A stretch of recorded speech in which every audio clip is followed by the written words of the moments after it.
de los responsables de descubrir el VIH. Ganó el Premio Nobel de Medicina. Fue un antivacunas y perdió buena parte de su prestigio. Todo eso fue Luc Montagnier.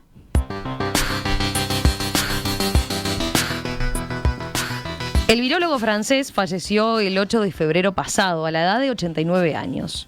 Admirado e incluso retratado en el cine, en la película Y la banda siguió tocando, de 1993, que cuenta la historia de cómo se descubrió el virus del SIDA, Montagnier fue repudiado por muchos de sus colegas franceses en el último periodo de su vida. Incluso llegó a apoyar medicinas alternativas. Por ejemplo, recomendaba comer papaya como remedio contra el Parkinson. Durante la pandemia de COVID-19, Montagnier alzó su voz contraria a las vacunas para esta enfermedad y también supo alentar la teoría de que el virus del SARS-CoV-2 fue creado por humanos en un laboratorio. Hoy en la mesa de científicos vamos a tomar su compleja figura para conocerlo mejor, para conocer mejor sus aportes a la ciencia y también las críticas que recibió. Nos acompañan para eso, como siempre, el doctor en Ciencias Biológicas, Héctor Musto. Héctor, ¿cómo estás? Bienvenido. Muy bien, ¿cómo andás? Tanto tiempo, espero que estés con mucha energía después de las vacaciones. Sí, con pilas recargadas. Bueno. Hacía días ahora que no nos reencontrábamos, Héctor. Es la primera mesa de científicos en 2022 del año. La primera de una larga serie. Bueno, ¿te parece si presento a los invitados? Dale. Dos que le van a sonar muy conocidos a los oyentes, pero vamos con el protocolo y con la presentación formal. Gonzalo Moratorio, profesor agregado de Virología en la Facultad de Ciencias de la UDELAR, investigador responsable del Laboratorio de Evolución Experimental de Virus del Instituto Pasteur Montevideo. Gonzalo, bienvenido, ¿cómo estás? Hola Romina, Héctor, ¿cómo andan? Un placer acompañarlos. Y nos acompaña también el hematólogo Guillermo Diquiero, quien supo ser, ustedes saben, el primer director del Instituto Pasteur Montevideo, pero que además fue investigador en el Instituto Pasteur de París, donde trabajó justamente con Luc Montagnier. Doctor Diquiero, ¿qué tal? Un gusto saludarlo. Bueno, mucho gusto Romina, mucho gusto Héctor, gracias por la invitación y un gran gusto encontrarme de vuelta con Gonzalo, después de unos cuantos años de estar juntos. Coincidieron. Primero en el Pasteur de Montevideo, claro, y después en París, cuando Gonzalo estuvo. Coincidieron ahí. Nos encontramos en el 94 en París, ¿no? ¿Con quién? ¿Con Héctor? Con Héctor, sí. Así que los tres tienen un gran pasado parisino. Bueno, Guillermo está por allí ahora, ¿no? Sí. Bueno, a ver, yo decía recién, hacía una presentación, ¿no?, de Montagnier, pero para el común de la gente tal vez no era de los nombres más conocidos. La pregunta que les haría es, ¿Montagnier sí era un nombre de peso en el ámbito de la virología? ¿Qué destacarían ustedes en ese sentido? Bueno, yo tuve la suerte y el honor de conocerlo de bastante cerca a Montagnier y de colaborar con él. Creo que algunos artículos publicamos juntos. Montagnier en ese momento era el director del laboratorio de virología del Instituto Pasteur y era un hombre que ya tenía una trayectoria conocida. Él se había dedicado sobre todo a los virus oncógenos, los retrovirus oncógenos. Ese era el tema que él había desarrollado. Y yo me acuerdo que él descubrió el SIDA en el 83, junto con François Barré y Jean-Claude Schmal. Y en el año 82 yo me acuerdo de haberlo escuchado en un simposio Pasteur-Weizmann que se hacen todos los años. Y él en ese tema, el tema que él trató fueron los virus oncógenos, los retrovirus oncógenos. Y él para nada estaba vinculado al SIDA, pero ocurrió una situación muy especial, y es donde se ve un poco la calidad de los científicos de aprovechar situaciones inesperadas. Un sábado en la mañana llega un médico de la Pitié-Salpêtrière del hospital con un ganglio de un paciente. Bueno, de repente otros científicos lo hubieran puesto en la heladera. Él tomó el ganglio y lo puso en cultivo. Y de ahí fue que salió el virus. Y otra cosa, este virus salió porque en el laboratorio de Montagnier, François Barré, que había trabajado con Galo, y que había vuelto del laboratorio de Galo, había puesto a punto una técnica de cultivo de virus utilizando anticuerpos antiinterferón, que es la sustancia que impide a los virus proliferar. Y gracias a eso salió el virus en ese curso. Y yo conocí bastante bien a la persona que lo vio por la primera vez, que era el microscopista electrónico de Montagnier, que se llamaba Charlie Doguet, y que lo identificó un viernes de tarde, ese virus. Así que tuve una ocasión bastante cercana. Y después, frente al descubrimiento del virus, ustedes saben lo que pasó. Montagnier envió el artículo, con todos los detalles, al laboratorio de Galo, porque Galo era, en ese momento, era la persona más conocida, más célebre en el campo de los retrovirus. Había descubierto el virus HTLV1. Bueno, ahí es un virus que provoca una forma de leucemia en el hombre. Y Galo pensaba que el virus, este virus del SIDA, era una variante de ese virus, hasta el punto que él lo llamó HTLV3. Y Montagnier envió esos datos. Y bueno, y ahí fue que Galo cometió un fraude científico, porque Galo, después, inmediatamente del artículo de Montagnier, que fue publicado en la revista Science, Galo publicó su artículo. Y en el artículo de Galo había una foto del virus. Y el problema es que robó la foto del virus. Montagnier produjo el negativo de esa foto, que fue lo que le costó a Galo no tener el premio Nobel. Porque normalmente le tendrían que haber dado el premio Nobel por el descubrimiento del HTLV1, la interleuquina 2. Era un científico realmente extraordinario, Galo. Y cometió un fraude científico muy grave, por lo cual le costó. Y después hubo toda la polémica, ¿no? Interesantísimo eso que cuenta Guillermo, porque, claro, era uno de los aspectos que estaba claro que iban a salir, ¿no? Ahí capaz que tenemos que poner un poquito más en contexto a los oyentes que pueden no tenerlo claro, que justamente se dio esta disputa, ¿no?, entre Robert Galo, este científico estadounidense, y Luc Montagnier, justamente por eso, quién había sido entonces el que efectivamente lo había descubierto, ¿no? Y ahí Guillermo entonces hacía esa acotación de por qué se le dio el premio a uno, el premio Nobel de Medicina a uno y no a Galo entonces. Sí, esa es la razón. Después vino toda la disputa por la patente. Eso fue una patente importantísima. Claro. Al Instituto Pasteur le dio alrededor de 80 millones de euros por año durante 15 años esa patente del virus, para hacer el test de diagnóstico. Y el problema es que para poder hacer la patente había que hacer la secuencia del virus. Todavía no estaba la PCR en esa época, fue anterior. Y había disputa. Yo conozco a todos los científicos que estaban en eso, los conocí muy de cerca, y había pelea. Y un día el director de Pasteur, Raymond de Donders, que era un gran director, los llamó a todos y les dijo: los problemas que tienen ustedes entre ustedes a mí no me interesan. Yo quiero la secuencia del virus en 2 meses, porque la necesito para la patente. Díganme lo que necesitan y nos vemos dentro de 2 meses. Y a los 2 meses estuvo la secuencia, entonces Pasteur obtuvo la patente para ese test, ¿no? Es interesante todo esto. Interesantísimo. ¿No? Cómo las cosas se encadenan en la ciencia, ¿no? Porque si salió el virus fue gracias probablemente a que François Barré tenía esa técnica para cultivar con anticuerpos antiinterferón. Y bueno, y se habla mucho del virus. El virus, ahora estamos hablando de los virus RNA, ¿no? Y a mí me trae el recuerdo, bueno, yo trabajé muchos años en Pasteur y tengo un corazón muy fuerte hacia ese instituto, ¿no?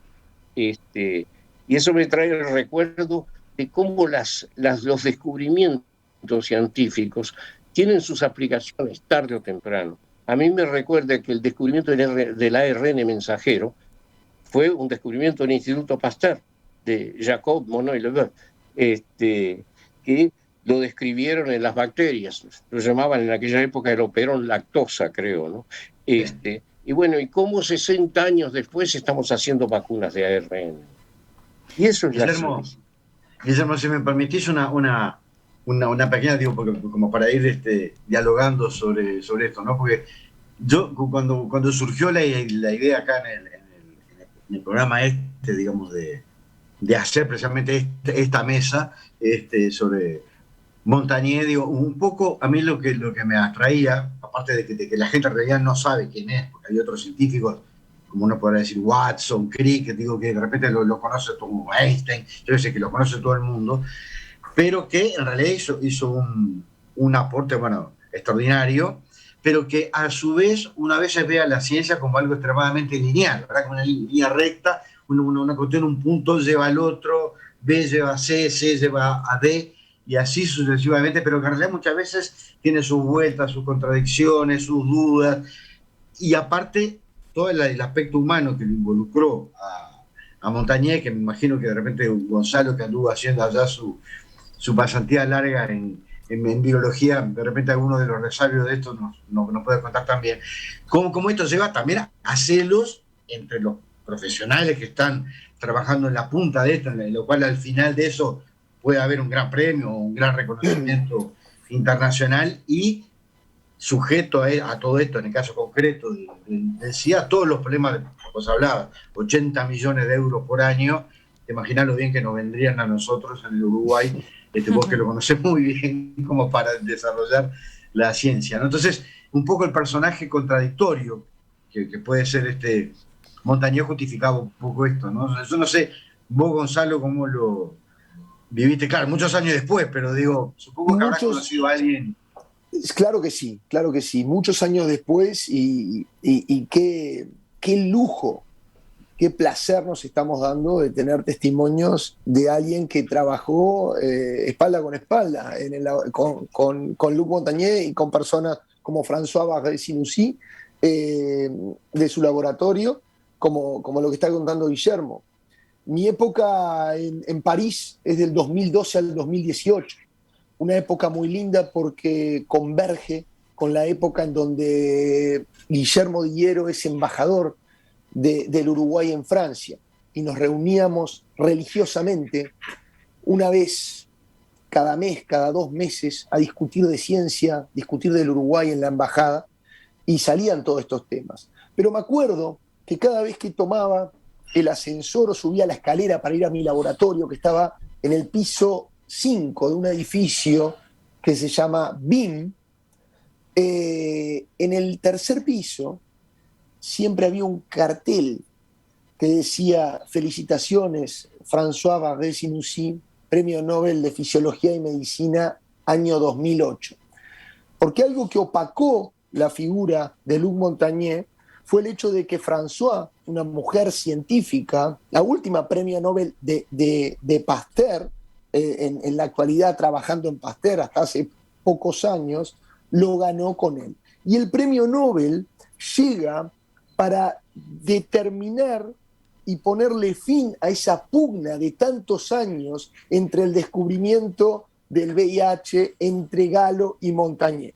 Y dejar en claro que Gallo, no solo, como cuenta muy bien Guillermo, usa esa foto, sino que Gallo utiliza muestras que habían sido enviadas por el laboratorio de Montagnier al laboratorio de Gallo, en donde él habla de una contaminación en sus experimentos, porque luego con la tecnología de secuenciación lo que se ve también era que eran virus muy parecidos genéticamente, tanto lo que decía el equipo en Estados Unidos haber descubierto, como un año antes el equipo francés de Luc Montagnier y François Barré-Sinoussi, lo cual deja, o prácticamente no deja dudas, de que los verdaderos descubridores del virus fueron Luc y François, más allá de que Gallo era, como contó muy bien Guillermo, el padre de un montón de herramientas que permitían estudiar la retrovirología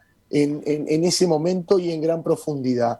Y hasta el último día, inclusive más allá de haber asumido que era una contaminación, nunca de que fue a propósito, ni mucho menos, él seguía diciendo que el descubrimiento lo había hecho Montagnier gracias a las técnicas, a las herramientas moleculares que él le había proveído. O sea, para entender un poco esto de los egos tan importante en el mundo científico, ¿no? Más allá de, obviamente, de este que fue su gran hallazgo, digo, desde el mundo de la virología, a ver cómo se lo vio después como figura. Veía después en su carrera y tuvo 700 patentes, ¿no? Algo así como 700 patentes. ¿Qué más destacarían de lo que fue la figura de él? Previo a la entrada en polémica, quizás, a lo que fueron sus últimos años, ¿no? Tuve oportunidad de conocerlo de bastante cerca. Y una cosa que siempre me impresionó en Montagnier es que él escuchaba. Era un hombre muy inteligente y que escuchaba y absorbía. Y a veces venía gente con ideas muy locas y él igual los escuchaba. Era un hombre de acceso muy fácil. Uno podía almorzar con él en la cantina del Pasteur. Era un hombre realmente muy fácil. Y era un científico muy importante. Lamentablemente está ese último periodo que atribuyo un poco a la edad avanzada, o no sé qué pasó, qué le pasó en los últimos años que ennegrece un poco su figura, ¿no? Porque las posiciones que tomó eran imposibles de aceptar. Y él tuvo una cierta resistencia que en el medio científico existen las envidias, ¿no? Yo me acuerdo que un día yo trabajaba en el hospital del Instituto Pasteur, yo veía a los enfermos con problemas hematológicos, el SIDA. Y era justo al principio, no se sabía bien todavía qué era, por ahí por el año 83, un enfermo con ganglios y con fiebre, y que tenía eso lo que habían descrito en el New England, el síndrome de insuficiencia adquirida, ¿no? De inmunodeficiencia adquirida. Y entonces yo le digo al director del hospital, ¿y qué le parece si consultamos con el profesor Montagnier? Y me contestó, me miró fijo y me dijo, no molestemos a ese sabio inmenso. Es decir, que de eso había muchas envidias también y que de alguna manera terminaron alejándolo a Montagnier del Instituto Pasteur. Ajá. Una persona muy distinta que Françoise Barré. Françoise Barré yo la conocí mucho, porque el laboratorio de ella estaba al lado del mío, en Pasteur. Estábamos ahí en el mismo corredor, siguiendo el corredor, y como ella era como yo, tenía costumbre de quedarse hasta tarde, frecuentemente terminábamos las tardes conversando y discutiendo. Una persona sumamente sencilla. Nosotros era una mujer excepcional, muy sencilla, muy modesta y muy accesible, y gran científica. Una pregunta a los dos. O sea, una cosa es descubrir el virus y otra cosa es darse cuenta de la vinculación efectiva con la patología, digamos, ¿no? Uno puede descubrir un virus nuevo, bueno, y por más que esté en un enfermo de algo, digo, encontrar o postular o poner elementos arriba de la mesa para dar una relación causa-efecto, no es trivial. Digo, más allá que yo no trabajo en biomedicina, imagino que no debe ser trivial. Yo por algún lado leí hace un tiempo de que en realidad sí, que el que descubrió el virusta fue el grupo de Montagnier, pero él se dio cuenta de la vinculación directa con el SIDA, o sea que esto es el agente causante del SIDA, porque en lo que yo creo, o sea, tengo memoria de que leí, eso se dio más cuenta Galo. ¿Puede ser así? Bueno, es que Galo pensaba que el SIDA era provocado por un virus, y él pensaba que el virus era un virus que era muy cercano a un virus que él había descubierto anteriormente, que era el HTLV1, hasta el punto que él durante mucho tiempo lo llamó HTLV3, el virus del SIDA. No, Galo tenía una visión mucho más clara. Montagnier, como yo le dije, fue un hallazgo de laboratorio de él, pero tuvo la inteligencia Montagnier, que cuando apareció el virus y salió el artículo, reunió a todo su laboratorio y les dijo a todos, se acabaron todos los temas, ahora todos trabajamos en esto. Y ahí puso todo su laboratorio, todas sus energías, se dio cuenta de la importancia Montagnier que tenía ese descubrimiento. que no era el tema de él. Eso es lo interesante, esas coincidencias que hacen a veces avanzar a la ciencia, ¿no? Y con respecto a eso, algo importante es hacer la analogía de lo que pasó en el mundo científico, en donde prácticamente el 90% de los laboratorios del planeta pararon y redirigieron todos sus esfuerzos desde el lugar o desde lo que hacían para entender la pandemia de SARS-CoV-2. Hoy es la manera de realmente impactar. Por otro lado, posiblemente Galo, dada la importancia que tenía la epidemia en ese contexto en los Estados Unidos y también su formación en retrovirología per se, lo hizo claramente asociar la patología con el virus, imaginarlo y demás. Además hay que pensar, y acá sí tocamos uno de los puntos, una película icónica como la que mencionaba Romina al principio y la banda siguió tocando, lo importante era que la gente se moría y nadie absolutamente prestaba atención, ya que los medios de comunicación no les interesaba, no querían hablar o cubrir historias principalmente de personas homosexuales, los cuales para esa época espantaban particularmente cuestiones relativas, por ejemplo, a la sexualidad gay. Entonces creo que es realmente digno de analizar el contexto. Y una cosa que dijo Guillermo también, y que es sabida, es que luego Montañé se va a los Estados Unidos, si no me equivoco, a Queens College, en Nueva York, ¿sí? Ya que un filántropo pone muchísimo dinero en esa época, como cerca de 5 millones de dólares, para generar un centro y estudiar el virus que causaba la enfermedad del SIDA. En el 97 es esto. Sí, creo que fue sí, en esa época, sí, porque él ya estaba un poco distanciado en Pasteur y entonces buscó esa salida, ¿no? No, es cierto eso, ¿no? Y provocó, el virus provocó un cambio, el SIDA en la medicina, porque cambió completamente en Francia la transfusión sanguínea, porque una de las cosas, el gran reproche que le hicieron al primer ministro francés es de haber tardado un mes en poner el Merkel test. Y durante ese mes se administraron transfusiones a cantidad de pacientes y se les contaminaron con el virus. Y eso trajo el hecho de que el primer ministro, ustedes se dan cuenta que el primer ministro debe haber firmado eso entre los 500 firmas que hace todos los días y andás a ver si realmente sabía lo que estaba firmando, ¿no? Porque le trae el ministro de Salud Pública, que fue el que le trajo. Y bueno, y entonces ahí vino un problema de la responsabilidad de las autoridades. Y entonces comenzó a venir todo un nuevo ciclo de regulaciones en la medicina, ¿no?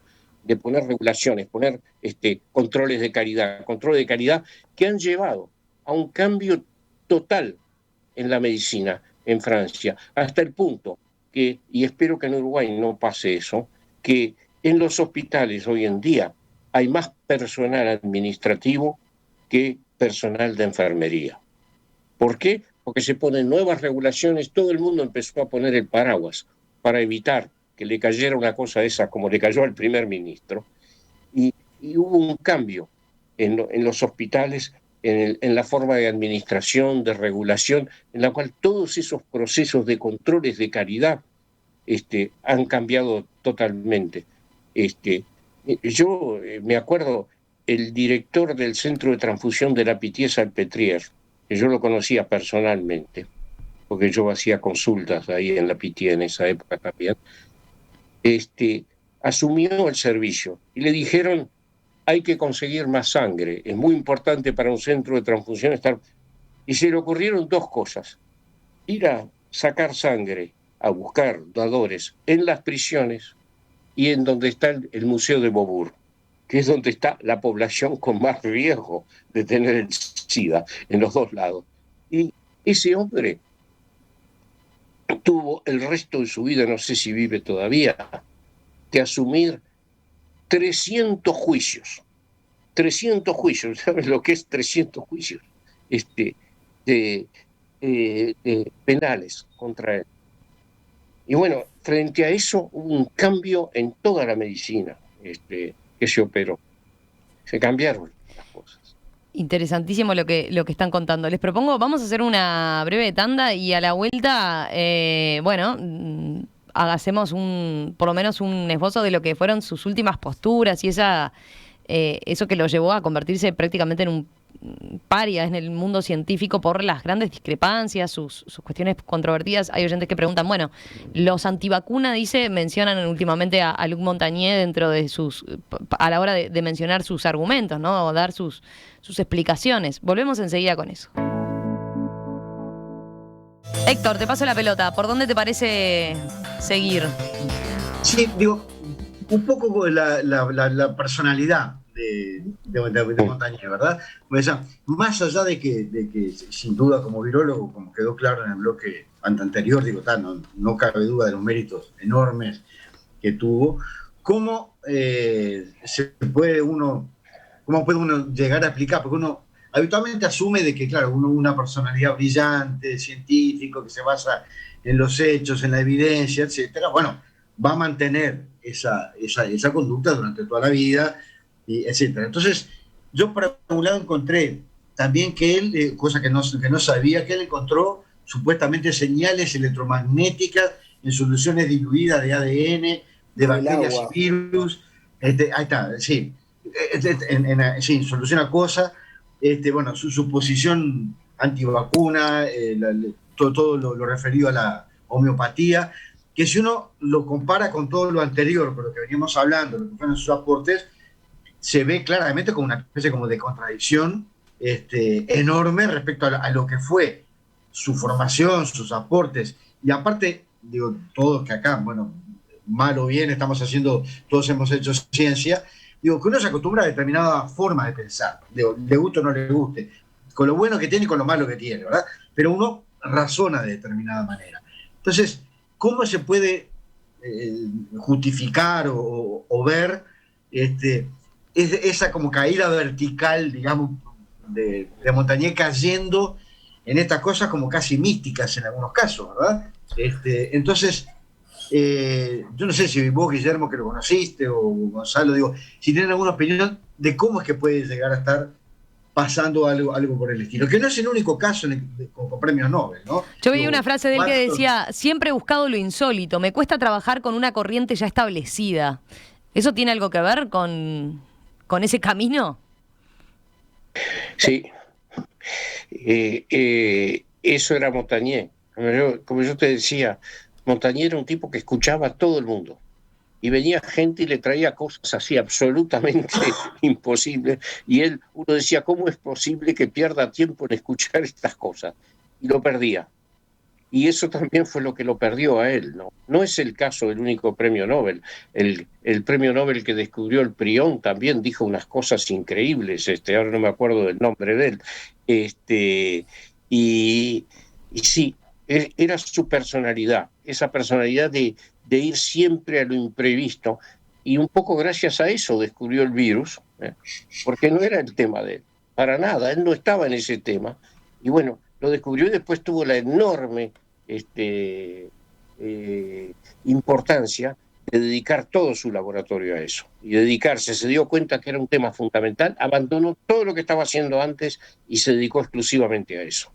Y eso lo llevó a las desviaciones, que son desviaciones difíciles de entender. Y la comunidad francesa, digo, que me imagino que, claro, que tener un premio Nobel, digo, obviamente merece todo el respeto. Digo, ¿realmente reaccionó contra él a raíz de las últimas posiciones que tuvo? Sí, él prácticamente, como lo dijo muy bien Romina, se había convertido casi en un paria en la comunidad científica, ¿no? La gente decía, bueno, otra macana de Montagnier, ¿cuál va a ser ahora de ahora adelante? ¿Qué otra cosa va a decir? Cuando le llevó la papaya al Papa, ¿no? Para curarlo del Parkinson, fue increíble, y cosas de esas tuvo muchísimas en los últimos años. Guillermo, tú mencionabas vacunas, es terrible. Bueno, yo le iba a preguntar eso a Gonzalo. Imagino que ahora el debate, hay varios oyentes que lo señalan, ¿no? Dicen, bueno, en el argumento de los antivacunas permanentemente aparece citado Montañé. Claro que sí.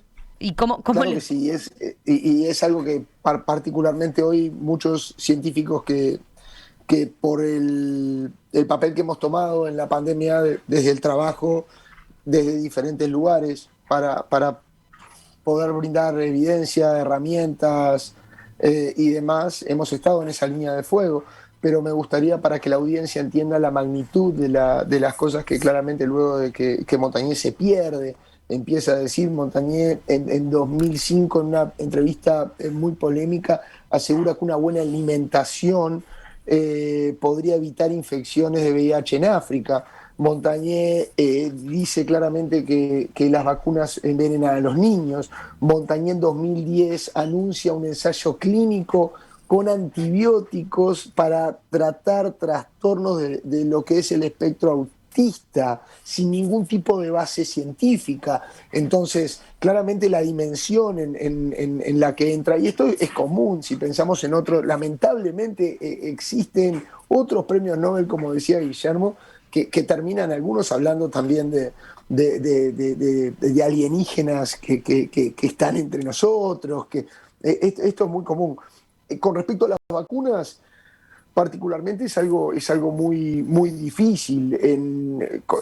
A mi persona, por ejemplo, solo por intentar comunicar, intentar acercar lo que hacemos desde la Universidad de la República, la Facultad de Ciencias, el Instituto Pasteur de Montevideo, me he visto también inmerso en una serie de amenazas que me terminaron hoy en día teniendo procesos en justicia penal.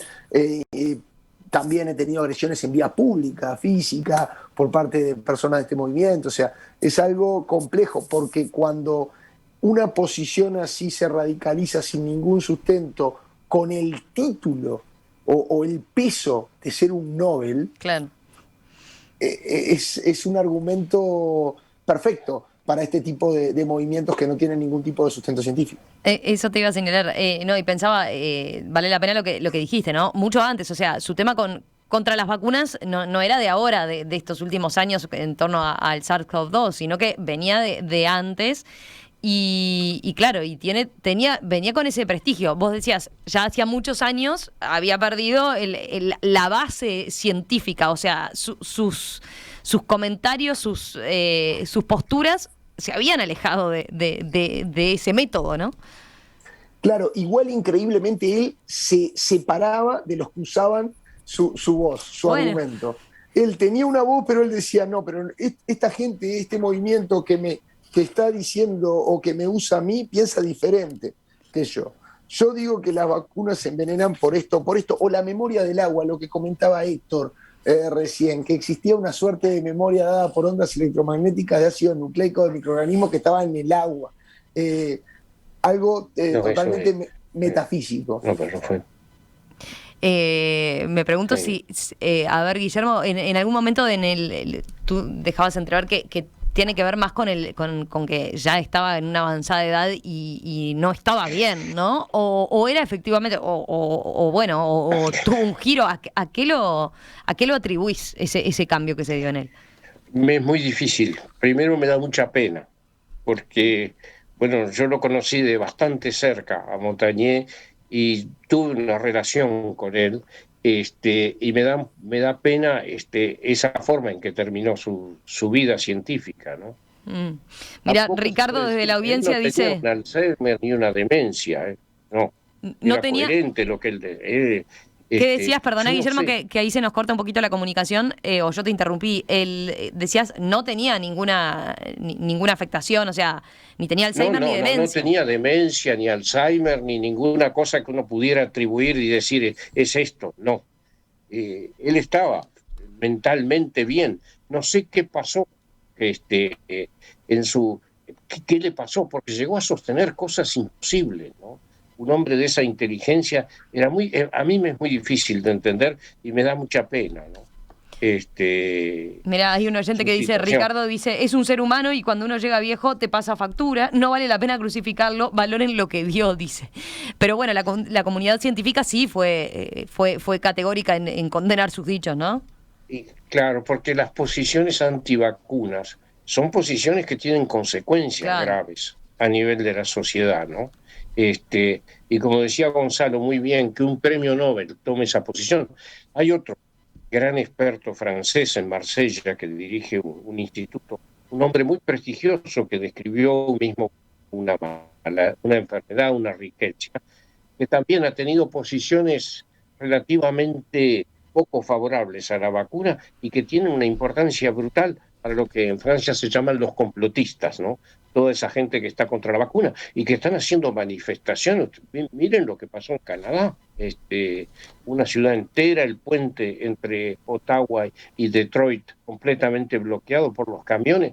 Toda esa gente estaba protestando porque no querían que les impusieran la vacuna, el pase vacunal.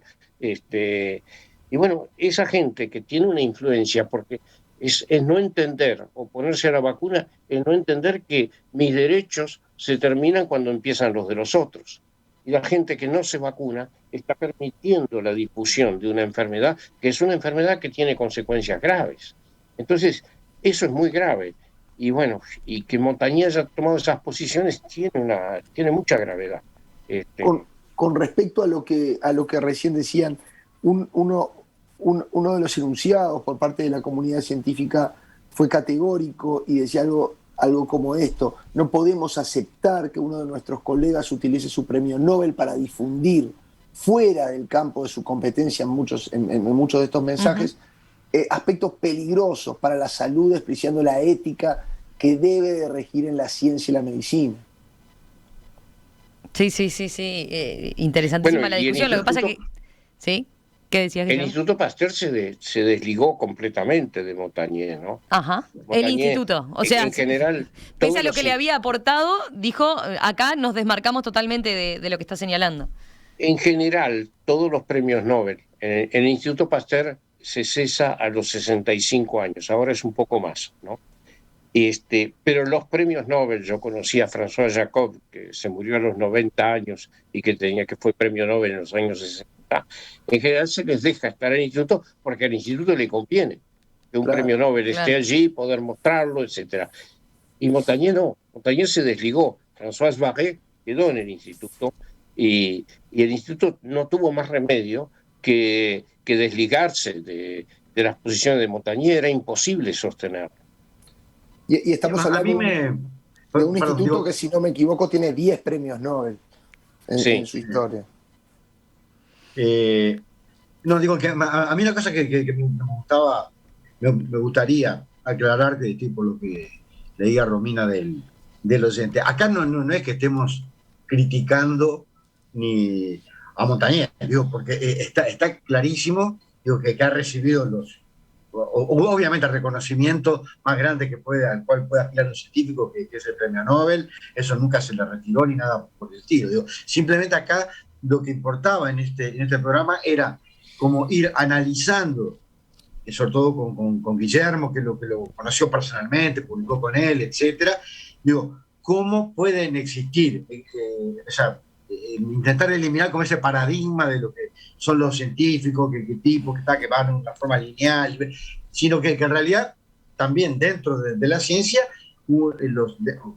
dentro de los científicos, existen opiniones y evoluciones contradictorias con uno mismo, en el cual estamos analizando mucho más el aspecto humano que lo que fueron sus aportes, que son innegables, digo, que fueron premiados de la forma más alta en la cual se lo puede premiar.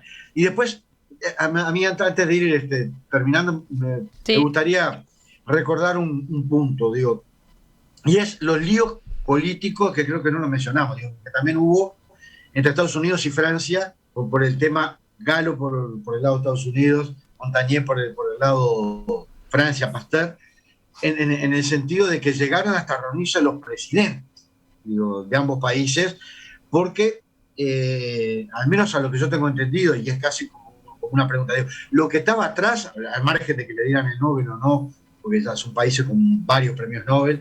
Digo, en realidad lo que estaba en el fondo era quién se queda con la patente y quién se queda con la plata, digamos que ¿Quién se queda con la plata? Digo, Y Pasteur tuvo que llegar a un acuerdo con Estados Unidos, justamente, por la patente, para que no bloquearan. Hubo que llegar a un acuerdo para usar conjuntamente, junto con Estados Unidos, la patente del Instituto Pasteur. Tuvo que hacer concesiones.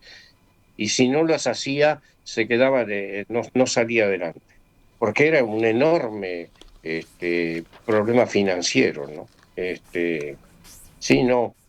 Sí, pero esto nos muestra también, digo, que dentro de lo que es la gran ecuación que significa hacer ciencia, no solamente está en la cabeza de cómo le funciona a cada uno de los científicos, sino también los intereses económicos, los intereses financieros, de las farmacéuticas, bueno, de los institutos, etcétera, por razones puras y exclusivamente económicas, que también deben influir en qué se investiga, cómo se investiga, cuánto dinero se le da a cada área, etcétera, ¿no? Exacto. Lo cual podrá tener su aspecto positivo o hay no. que pensar que esto llega directamente a los primeros mandatarios de cada uno de los países. Sí. Si fue grande el descubrimiento, y más grande aún los dividendos económicos que el mismo podía traer y que trajo. Esto es un acuerdo, si no me equivoco, en el 87 entre Jacques Chirac y Ronald Reagan, asumiendo o dejando por escrito que el descubrimiento es compartido por igual, de modo que los ingresos por las pruebas diagnósticas puedan ser compartidos de la misma manera. Y ese es un cambio muy importante, ¿no? La historia del Instituto Pasteur, que es un poco la historia de la vacuna con Pasteur y eso. Los primeros Pastoriens que descubrieron varias vacunas, los institutos son varias vacunas, se negaron a brevetarlas. El instituto no hizo patentes de las primeras vacunas, ni de la rabia, ni de las que siguieron, porque esa gente eran científicos que trabajaban para la humanidad, para el progreso de la ciencia. Y hablarles de dinero a esos científicos era casi un crimen, ¿no? Gente, por ejemplo, el que descubrió la bacteria de la peste, la Yersinia pestis, Alexandre Yersin, que era un ruso que trabajaba en Pasteur, vivió 20 años en Vietnam, en el medio de la selva, ocupándose de la gente con problemas de salud y curando. Y ese era el espíritu que tenían los científicos de principios del siglo XX, ¿no? Y que ahora ha cambiado mucho con esto de las patentes, todas estas cosas de comercialización. Fíjense, estamos hablando del SIDA, pero ¿por qué no hablamos también de las vacunas anti-COVID, ¿no? Que lo lógico sería que de alguna manera las grandes empresas farmacéuticas liberaran su patente para que pudieran ser producidas por todo el mundo, y que no va a pasar. ¿Y por qué? Porque lo primero ahora, y eso para mí es una cosa que me da mucha pena, porque es una desnaturalización del espíritu científico, el hecho de que primero que nada está la parte financiera y los beneficios, ¿no? Ustedes dejaron ahí planteado, dejó planteado un tema para una nueva mesa, Héctor, me parece, ¿no? Tendríamos que retomarlo, el tema de las patentes y la vacuna. Mirá, y Gonzalo ahí dice... Sí. No, y que esto mismo sucedió también con el increíble negocio que fue el diagnóstico de COVID. ¿Quiénes no sufrieron esa suma realmente elevadísima para adquirir o tener acceso a una PCR? Eso es algo que, al menos desde nuestro lugar, como científicos nacionales y de la Universidad de la República, del Pasteur de Montevideo, nos quedamos contentos que en el 2020 pudimos poner muchísimo de esto, totalmente gratis. Pero el negocio que fue, la plusvalía que existe en estos kits de PCR es bestial. Y también es algo que a veces la audiencia piensa que nosotros, yo en particular, soy un docente, un investigador en régimen de dedicación total de la Universidad de la República. De alguna manera lucramos con esto y si hay algo que no hicimos fue sacar un peso de todo. Yo creo que esto, Romina, tenemos que pensarlo para algún día invitar inclusive gente de la industria farmacéutica, digo, como para que lo discuta también. Exacto. Porque claro, los científicos más o menos todos pensamos en la misma dirección, al menos en el Uruguay, que trabajamos todos sencillamente en la universidad, Pasteur, Clemente Estable. Sí, pero es interesantísimo. El debate sobre la patente es interesantísimo. Es un tema que está bueno, Ni que hablar. También es cierto que la industria farmacéutica ha aportado mucho, digo, porque no es que no hagan nada en los laboratorios, exacto. Digo, trabajan, ¿no? Entonces, de repente, este es un tema como para pensarlo para el mes que viene o el otro, ¿no? ¿Te parece, Héctor? Lo anotamos, lo dejamos anotado. Perfecto. Gonzalo Moratorio. Una última cosita, Romina. Sí. No quiero terminar sin felicitar a Gonzalo. Decirle todo el orgullo que tengo de haberlo conocido en la época que él empezó en el Instituto Pasteur de Montevideo. ¿Te acordás que todas las tardes yo pasaba a verte y te preguntaba qué hay de nuevo, Moratorio? Eso es. Guillermo, como director, que ha tenido todo esto, ¿no? Muchísimas gracias. Y es así, como director recorría a las 8 de la noche, era de los últimos en irse al instituto. Esto parece que no estamos tirando flores, pero esto es la verdad, es lo que pasó. Él pasaba caminando por los largos pasillos con su taza de café y vos estabas haciendo experimentos, estabas haciendo el doctorado con 27 años y sentía a alguien que me respiraba, giraba, Moratorio, ¿qué hay? Y eran las 8 de la noche y quería saber de los experimentos y sabía lo que estábamos haciendo. Bueno, pero también este es un mensaje muy importante. Vean lo que es invertir en ciencia, que tendríamos que pedirle a nuestros políticos, ¿no? Vean los beneficios que le ha dado al Uruguay el tener una buena ciencia de calidad, investigadores como Gonzalo Moratorio y otros muchos que también participaron en esto.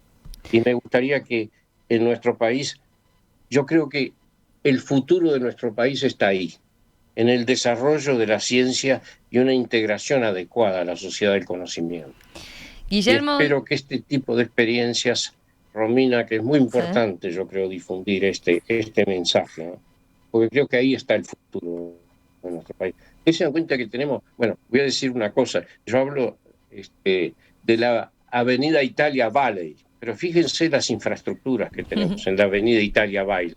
El CUDIM, el Hospital de Clínicas, el Instituto Clemente Estable, la Facultad de Ciencias, el Instituto Pasteur, el ATU, el Mega Pharma, Zona América, el Instituto Tecnológico de Pando. Tenemos todo para empezar a desarrollar esa ciencia y llevarla adelante y que ese sea el futuro de nuestro país. Un país como Israel, que ha logrado eso, integrar la ciencia dentro de su economía. Y para eso es muy importante que a nivel de nuestros decididores, nuestros políticos, tomen conciencia que el futuro del país pasa por ahí. No podemos vivir de la venta de commodities, porque eso un día va bien y al otro día va mal. Y además eso nos da mucha ocupación. Tenemos que generar nuevas cosas y todos los países que han salido adelante han salido gracias a la sociedad de conocimiento, una buena integración. Mirá, Héctor, ¿a dónde nos llevó esto de hablar de Luc Montagnier? Eso es otro de los temas que también podemos llegar a tocar, trayendo algún político y de repente también. Algún ministro también. Bueno, si se animan ahí, porque después de esto... Mira, bueno, yo te voy a decir, a mí la idea del Pasteur me vino de una cosa. Yo veía que llegaban estudiantes de Uruguay y de otros países de América Latina y veían que al cabo de 2 o 3 meses en el laboratorio era espectacular lo que producían y lo que avanzaban, e incluso mucho mejor que los estudiantes franceses que yo tenía. Entonces dije, ¿pero qué pasa? Los uruguayos no son más inteligentes que los franceses. No puede ser. No somos menos, pero tampoco somos más. Y entonces, ¿cuál era la razón? Y la razón es que esa gente que llegaba al laboratorio había sido víctima de una selección negativa tal, ¿no? Habían tenido que luchar contra tantos inconvenientes, que tenían una motivación brutal y que esa motivación los llevaba a ser muy rápidamente productivos. Y la idea es, si se le da a esa gente las posibilidades de poder expandirse, ¿no? Como es el caso de las instituciones científicas que hay en el Uruguay, y se ven los resultados. y los resultados aparecen. Porque esa gente yo les llamaba los mutantes. Porque los mutantes tienen la ventaja en un cultivo que superan a todas las otras bacterias porque tienen condiciones. Y la condición más importante que tenían era la motivación. Y una gran capacidad de innovación, porque se habían acostumbrado a trabajar en condiciones tan difíciles que el día que se les daba una oportunidad explotaban. Y es lo que pasó con el Instituto Pasteur de Montevideo. Una buena infraestructura y vean los resultados. Y con la Facultad de Ciencias, con el Instituto Estable, con todas las estructuras que tenemos, que yo creo que no las valoramos suficientemente, todo eso que se ha logrado. Guillermo Digiero, ex investigador del Institut Pasteur de París, embajador de Uruguay en Francia durante muchos años, ex director del Institut Pasteur de Montevideo, también fue investigador del Centro Nacional de Investigación Científica de Francia. Gonzalo Moratorio, virólogo, profesor agregado de virología de la Facultad de Ciencias, investigador responsable del Laboratorio de Evolución Experimental del Virus del Institut Pasteur Montevideo. Gracias a los dos como invitados. Héctor, como siempre, gracias a vos como coordinador de la mesa de científicos. Ya nos quedaron un montón de temas para retomar en cualquier momento. Gracias y un abrazo grande. Volvemos a hablar próximamente. Gracias, Héctor. Gracias a todos. Gracias, muchas gracias a ustedes y el mes que viene tendremos otra mesa. Abrazo. Un abrazo. Chao, chao. Chao, Gonzalo.